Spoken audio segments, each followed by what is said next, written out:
Bismillahirrahmanirrahim. Assalamualaikum warahmatullahi wabarakatuh. Alhamdulillah wassalatu wassalamu ala rasulillah la nabiyya ba'd. Allahumma inna nas'aluka ilman nafi'an wa rizqan thayyiban wa amalan mutaqabbalan. Pada kesempatan kali ini saya akan menyampaikan pengantar perkuliahan mata kuliah sosiologi dan antropologi bagi prodi psikologi Islam Fakultas Usuluddin UI Darajat Lampung. Sebelum berbicara tentang apa itu sosiologi dan apa itu antropologi, apa itu ruang lingkupnya, apa tujuan dan manfaat dari belajar daripada antropologi dan sosiologi, ya, tentunya kita lebih kenal lebih dahulu, ya, apa yang dimaksud dengan mata kuliah ini. Ya, mata kuliah antropologi dan sosiologi adalah salah satu mata kuliah program studi psikologi Islam Fakultas Usuluddin dan Studi Agama Universitas Islam Negeri Darajat Lampung, ya.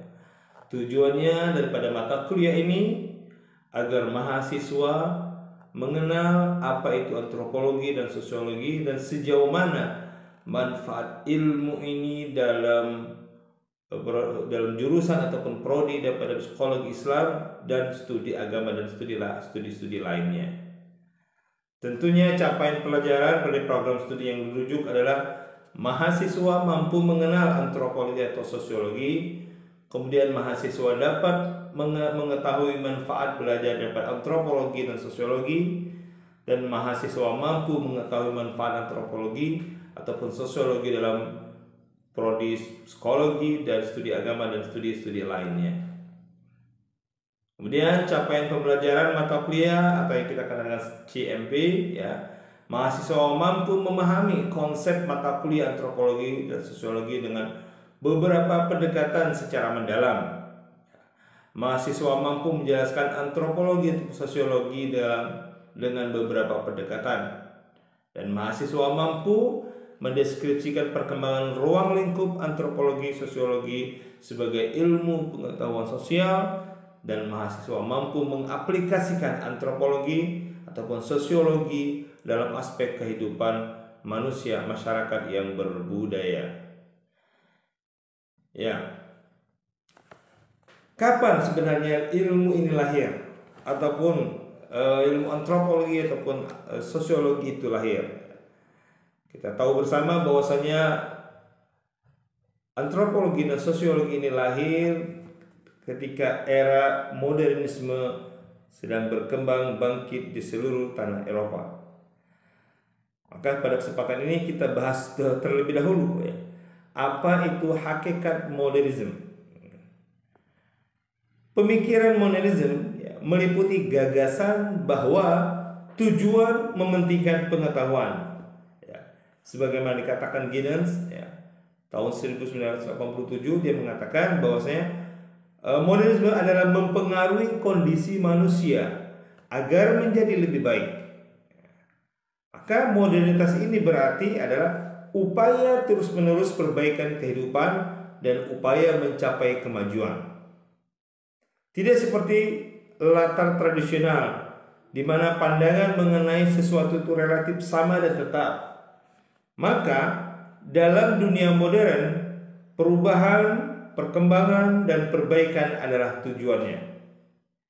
Seperti dikatakan Chiao bahwasanya keyakinan pada yang ideal dan kemungkinan kemajuan berarti meyakini bahwa keadaan esok harus selalu lebih baik daripada hari ini. Yang kemudian berarti harus siap mengubah keteraturan yang sudah ada untuk mencapai kemajuan. Dengan kata lain, harus siap membongkar tradisi. Nah, bagaimana kemajuan itu dicapai? Hal ini dapat dilakukan dengan merajut keyakinan. Dalam kemungkinan mencapai kemajuan adalah keyakinan akan kekuatan pikiran dalam kemampuan manusia untuk berpikir, ya, tentang diri mereka sendiri, kondisi-kondisi, refleksi dan rasionalitas masyarakat, dan memperbaikinya menurut pemikiran rasional itu. Maka gagasan bahwa manusia tidak dapat hanya memikirkan dan menjelaskan mengenai kehidupan mereka untuk menghasilkan teori-teori sosial, tapi juga menggunakannya untuk mengubah masyarakat menjadi lebih baik. Ini adalah konsep modernitas menurut Philip Jones ya, dalam bukunya Pengantar Teori-Teori Sosial dari Teori Fungsionalisme hingga Postmodernisme ya. Baik. Kita lanjutkan pembahasan berikutnya, bahwasanya gagasan bahwa pikiran dapat memberikan agenda dan seperangkat resep kehidupan tak hanya menyadarkan pada campur tangan dan tindakan Tuhan, hanya mulai berkembang setelah pencerahan. Seperti dikemukakan oleh Badam tahun 1986, bahwasanya dengan berkurangnya otoritas gereja sebagai penerjemah kehendak Tuhan, karena keyakinan baru akan kemampuan akal manusia untuk memahami dunia dan menjadi pedoman bagi perilaku manusia. Maka dalam hal ini ya, lahirnya sosiologi bukanlah semata-mata produk daripada modernitas atau dari suatu keyakinan pada kekuatan akal pikiran untuk menciptakan pengetahuan yang dapat digunakan untuk mencapai kemajuan. Selain itu, dunia yang diciptakan modernitas adalah materi subjeknya yang utama adalah menyatakan bahwa dalam sosiologi lapangan kajian utama adalah dunia sosial yang dibawa oleh lahirnya modernitas. Saya ulangi lagi, bahwasanya lapangan kajian utama daripada sosiologi adalah dunia sosial yang dibawa oleh modernitas. Kehadiran paling nyata dari sosiologi terikat pada proyek modernitas. Maka di situ muncul konstruksi teori-teori sosial yang mencerminkan kepentingan tidak hanya tentang bagaimana kita hidup, tapi juga bagaimana kita seharusnya hidup.